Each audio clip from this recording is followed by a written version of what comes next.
Pozdravljeni in prijazno dobrodošli v novicah na ETV. Pa ga imamo, še četrtič, zmagovalca Vuelte, Primoža Rogliča. Vsa Slovenija se je veselila v minulih dneh, Zagorska dolina pa je do zadnjega obrata s pedalom dihala s Primožem. Imeti takega človeka v svoji dolini je velika stvar, ki jo Zagorjani poskušajo upravičiti, tudi unovčiti je ne bi bilo napak.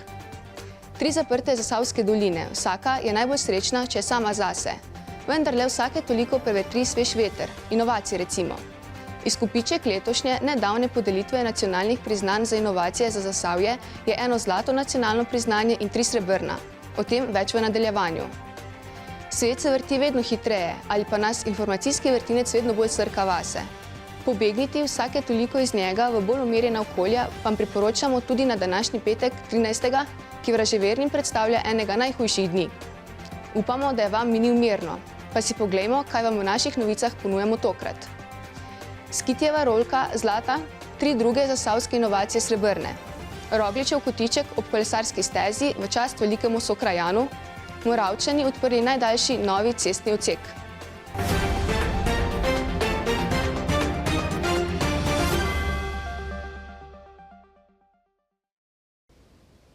Na Brdu pri Kranju je Gospodarska zbornica Slovenije 10. septembra v okviru Dneva inovativnosti že 22. podelila nacionalna priznanja najbolj inovativnim podjetjem in inovatorjem v podjetjih in drugih organizacijah.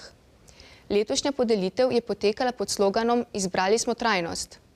Na nacionalno raven so se uvrstile 4 zasavske inovacije, 2 iz izlaške družbe ETI in 1 iz Srednje tehniške in poklicne šole Trbovlje.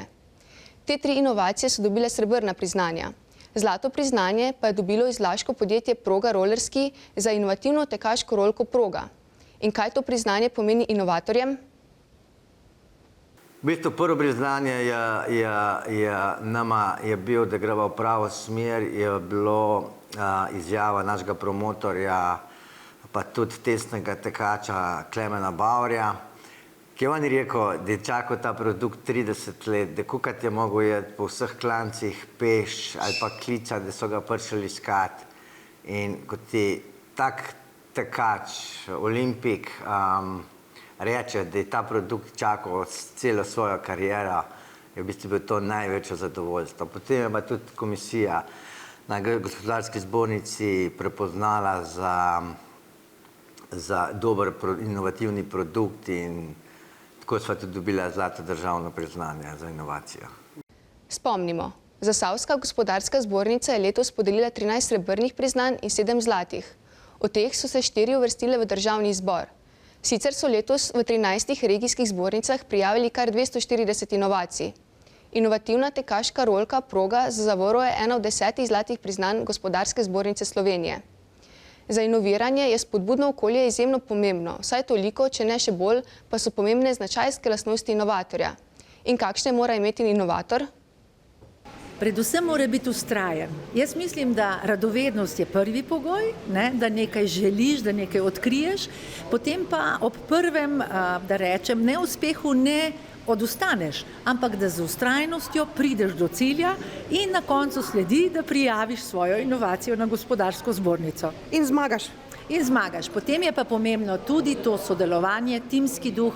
Poglejte, posebej me veseli, da vaša zbornica tudi ves čas vključuje poleg podjetja tudi institucije znanja, šole in tako naprej. Samo v sodelovanju je moč preboja, v to sem sigurna. Seveda je zmaga na takšnem izboru, kot je dan inovativnosti, šele začetek trdega preboja na trg in rojstvo. Upajmo, da nove uspešne zgodbe, ki jo naši tekaški rolki Proga želimo iz srca. Zagorska dolina se lahko pohvali s kolesarsko stezo, ki rekreativnim kolesarjem ponuja zanimive razglede.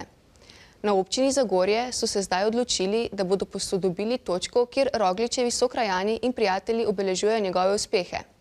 Vsi bodo poslej združeni pod olimpijskimi krogi, park pa bo namenjen tako kolesarjem kot sprehajalcem in tudi tistim, ki se pripeljajo z vozili. Ja, naš Primož, častni občan Zagorske doline, ponos vseh Slovenk in Slovencev, ki je ponesel ime Kisovca, Zagorja, Zasavja v svetovno javnost. Celo ameriški mediji so pisali o Zagorju, Kisovcu, Primožu. v preteklosti in tudi v sedanjosti in vemo, da njegovi navijači so mu postavljali pri Siporexu več detajlov za njegove uspehe, vključno tudi za lokalno skupnostjo. Sam sem tudi velik privrženec njega, našega Primoža, zato smo se odločili, da na tem predelu uredimo Rogličev kotiček, kjer bo prikazana njegova celotna zgodovina uspehov do zmage na Velti. Primož Roglič je, kot se spomnimo, letos še četrtič suvereno zmagal na tej dirki. Njegovi zvesti privrženci so skupaj s podjetjem Skiti v 2 krožiščih pri vstopu v Kisovec in Zagorju postavili mali obeležji v čast Rogličeve zmage.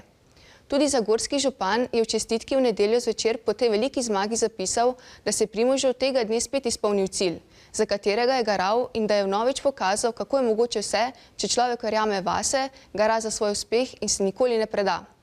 Tako je Primož navdih za vse nas, je še zapisal zagorski župan. Minuli petek je moravški župan dr. Bala Žic odprl letošnji najdaljši novi cestni odsek med Sotesko in Negastrnom. Šlo je za zelo zahtevno gradnjo po ozki dolini Drtiščice. Stara cesta je poprej večkrat ovirala promet. Občina nadaljuje z izgradnjo moravškega cestnega križa, rad poudari moravški župan. Tudi konec prejšnjega meseca, ko je bil ta del ceste tik pred dokončanjem, je za naš medij povedal. Vzhod-zahod je državna regionalka in tam par delov bo treba z državcema dogovor, da se znova preplastijo. Sever-jug so pa občinske ceste in ravnokar končujemo letošnjo največjo cestno investicijo, se pravi proti občini Lukovica v smeri vasi Negastrn. Tam bomo potem seveda cesto pripeljali do same meje z občino Lukovico, potem pa se vračamo na jug, kajti tudi v smeri Savske doline potrebujemo sodobno asfaltirano prometnico in tudi tu smo že začeli pripravljati dokumentacijo. To je naša prioriteta. Odprtja omenjenega najdaljšega cestnega odseka proti Lukovici, natančneje med Sotesko in Negastrnom, se je udeležilo veliko krajanov tega dela občine.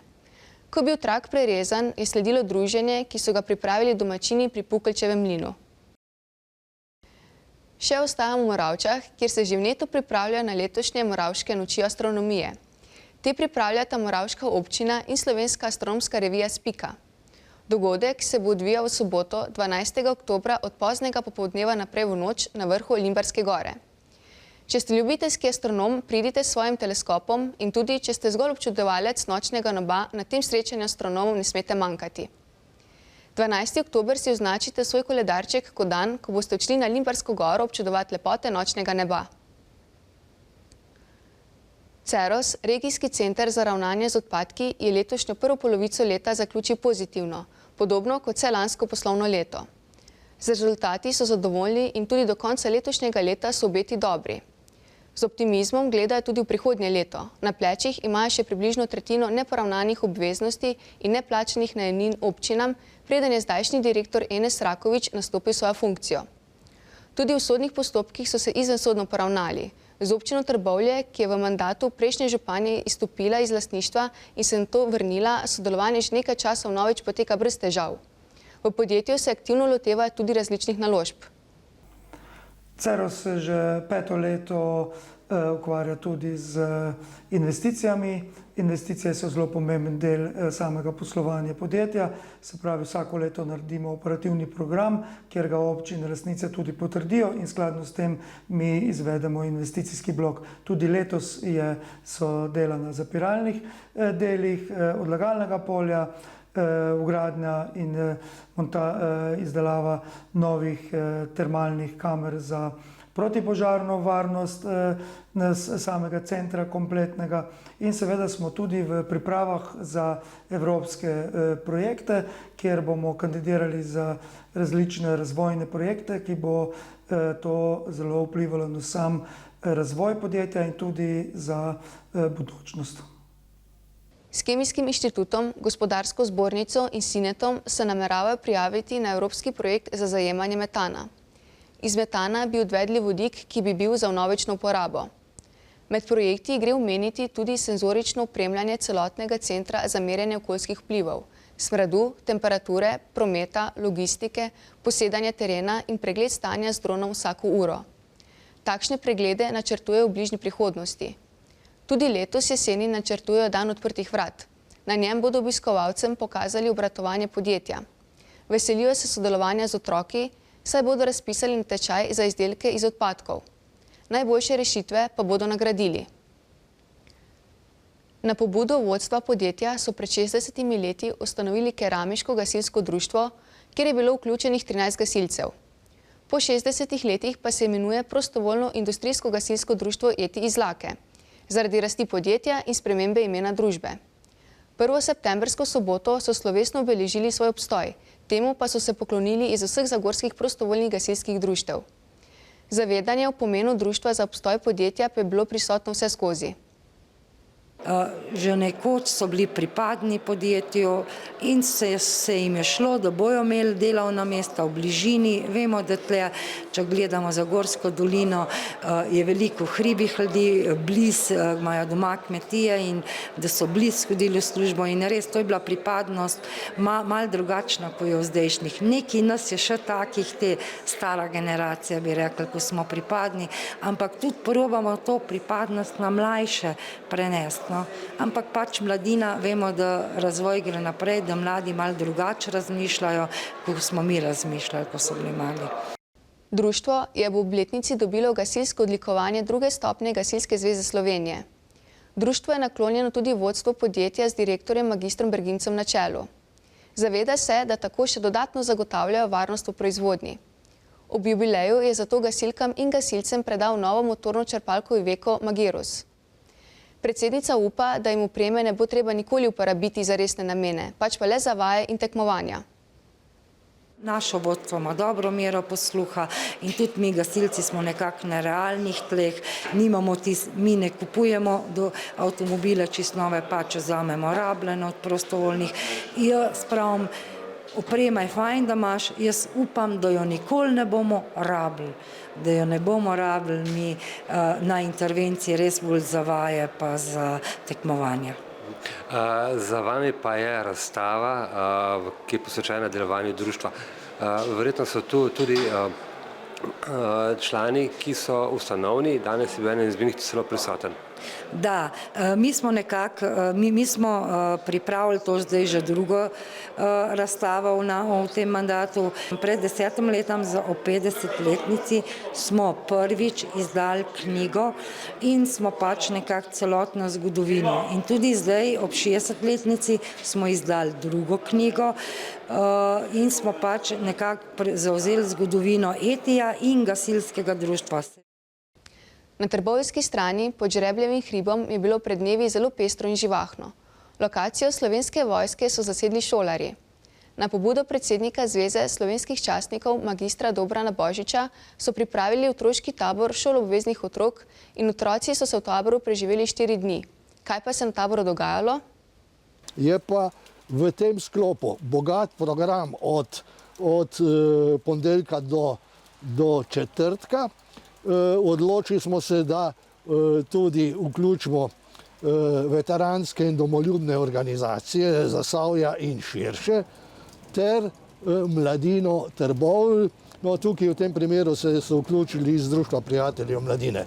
Mislim, da je tabor o podpori Slovenske vojske, ki je zagotovila tuširnico, cisterno, posle in ostali material, ter današnji prikaz sodobne oborožitve vozil in pehotne oborožitve.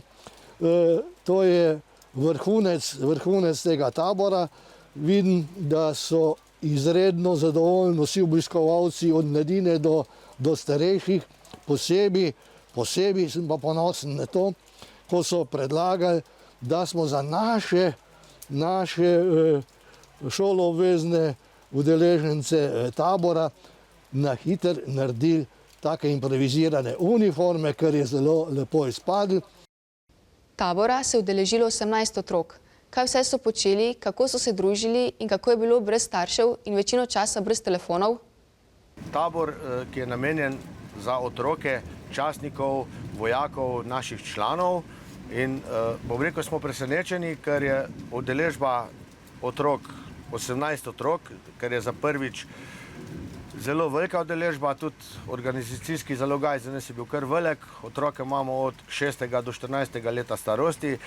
Ja, otroke smo razdelili v 3 skupine.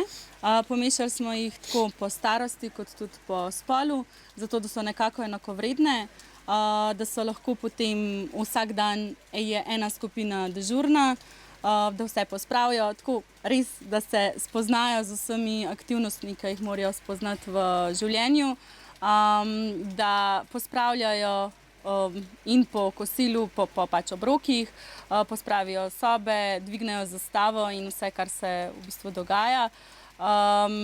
So tudi razdeljeni tako v skupine, da lahko tudi rotirajo, da jim ni dolg čas. Vmes, ko pa je konec aktivnosti, imamo pa še kakšne družabne igre, tudi igra šaha in pa druge. Človek ne jezi se in tako. Tako da se res malo podružijo, da se tudi med sabo bolj spoznajo. Na taboru nam bi bila prioriteta, da otroke naučimo nekega reda. Recimo, če rečem, mobitelu niso spravljeni v škatlicah, jih dobijo samo med počitkom. Zjutraj imamo dvig zastave, postroj zastave.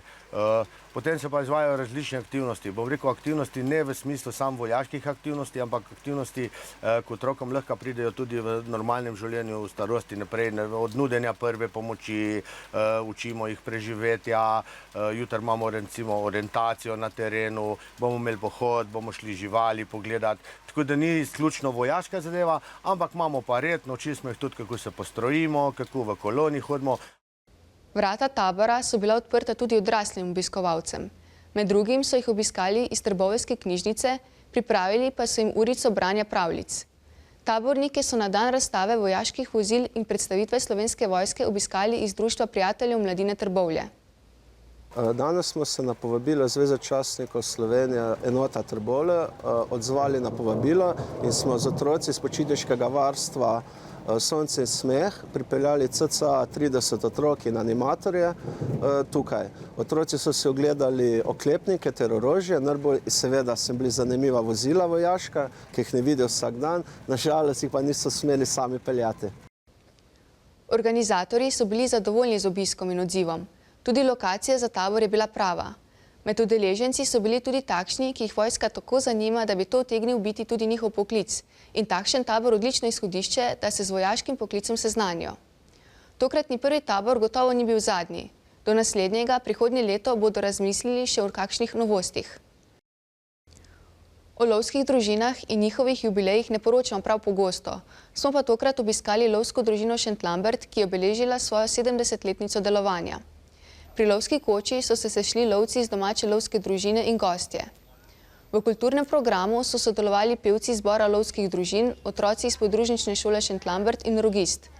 Zbrane je, kot se za takšno priložnost podobi, nagovoril predsednik lovske družine Šentlambert Boštjan Ocepek. Kar pa bi rekel, da sem najbolj ponosen, je pa ravno glih ta sodelovanje z lokalno skupnostjo oziroma z ostalimi društvi, z ljudmi. Nekako je bil prej ta hrib bolj zaznamovan za lovce, zdaj smo pa naredili malo bolj tazga odprtega in da nekako prihajajo k nam tudi ostali ljudje in organizacije, tako da se od vseh, od župnije, od športnih društv, z vsem se povezujemo in tudi nekako ta sodelovanje zelo pozitivno vpliva na same naloge, ki se opravljajo v našem okolju. Seveda gre pa tukaj za sodelovanje tudi z osnovno šolo oziroma podružnično šolo, ki pa je gozdna šola. Je tako, mi na šolo smo zelo ponosni, tudi ko se grad, so že hoteli kdaj zapreti ali pa kje smo se tudi mi zelo uprli temu. Nekako šola, takšna kot je tukaj, bi težko rekel, da še kje v Sloveniji, zelo dobro dela, otroci so dosti v naravi, mi tudi imamo delavnice, grejo naši člani, predstavijo lovstvo in dihamo s šolo, no, in to je najbolj ključno, tudi da mladi spoznajo, kako je lovstvo in kot sem že tudi omenil prej v govoru, lovstvo ni samo odstrel divjadi, ampak je res velik, pomemben, kako bi rekel, odgovornost za vse skupaj, da poteka tako, kot mora. Zadnjo letošnjo, res poletno soboto, 7. septembra, je zbrane nagovoril tudi župan občine Zagorje, ki je poudaril, da občina sodeluje z lovskimi družinami, saj le te skrbijo za ravnovesje v naravi. Kot se spodobi za jubilej, so podelili zahvale zaslužnim članom, med podeljevalci pa je bil Tomaž Trotovšek, predsednik Zveze lovskih družin Zasavje, ki je razložil, kaj ta zveza sploh počne. Organiziramo vse tisto, kar je, vezno med Lovsko zvezo in posameznimi družinami, tako izbirne strelske tekme na regijskem nivoju, potem za državno prvenstvo in pa vse ostalo. Pa vi v zvezi sodelujete tudi pri določanju izlova oziroma odlova posamezne vrste divjadi? Sama Zveza lovskih družin Zasavje ne direktno, ampak zato imamo OZO, se pravi Območno združenje upravljavcev lovišč, ki je tisto kot neko strokovna organizacija, ki skrbi za samo količino oziroma predpisan letni odzem iz lovišča. Zveza je pa bolj sama organizacija vsega. Katere divjadi pa so v Zasavju, recimo v revirjih, kjer se trenutno nahajamo, najbolj zaželene za odlov, če je to pravilni izraz, in pa seveda, kateri so tiste, ki so največji uničevalci okolja? Zdaj bom rekel uničevalci okolja, težko se strinjam s tako trditvijo, ampak največ škode po divjadi je seveda po divjem prašiču in pa jelenjadi, ki sta tudi, bom rekel, najbolj v vzponu, največ prisotna je pa seveda srnjad. Pa še k karateju. Zadnji dan avgusta je v hrvaškem Čakovcu potekal 28. mednarodni karate turnir Međimurje Open Croatia 2024. Na tekmovanje je bilo prijavljenih več kot 800 tekmovalcev iz 12 držav. Karate klub Trbovlje so zastopali Vita Audić, Arman Hozanović, Max Potočnik, Tijan Ovnić, Aljaž Hvala in Daniel Haralović. Trboveljčani so bili bolj kot v borbah uspešni v katah. Za zlato medaljo je poskrbel Arman Hozanović, ki je bil nepremagljiv v katah pri 12-letnikih. Pri kadetih je 3. mesto zasedel Tijan Ovnić. V športnih borbah je Arman Hozanović po 3 zmagah klonil v finalu in v kategoriji dečkov do 34 kg osvojil 2. mesto. 3 tekmovalci so končali na nehvaležnem 5. mestu. Hvala pa tekmovanje končal v 1. krogu. Drage gledalke in gledalci, petek 13. je bil tradicionalno dan, ki se ga bilo treba bati že vnaprej. Številni so imeli pred očmi kadre iz grozljivk, najbolj seveda iz tiste z istoimenskim naslovom. In prav zato se je marsikomu res zgodilo kaj slabega. Upam, da vam je današnji dan minil brez neprijetnosti. Z našimi vsebinami smo vam, upamo, večer polepšali. Hvala za vašo družbo in nasvidenje do prihodnjič.